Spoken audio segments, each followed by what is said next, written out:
So over here you can see that I have a video clip on my timeline, and let's say what I want to do is I want to insert a video right in this section. In that case, what you can do is you can expand this out and select out a video that you want to insert, and then what you can do is you can right click and then insert to timeline. Once you do that, it's inserted right in the center, as you can see, and it pushes the other part of the footage over here on the right, as you can see, just like that. Let me just go around over here, and then I'm going to go around under the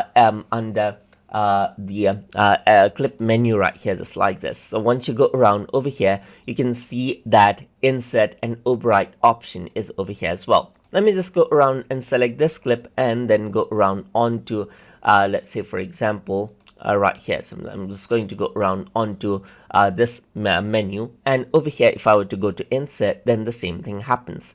But if you don't want it to push and you want it to overwrite out the previous clip, then you can simply go around onto clip right here and then click on overwrite, and no matter what the length, you can see that it overwrites out the previous clip and does not push it over here on the right hand side.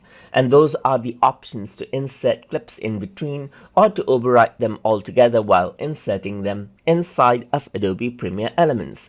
So I hope you guys learned something as always.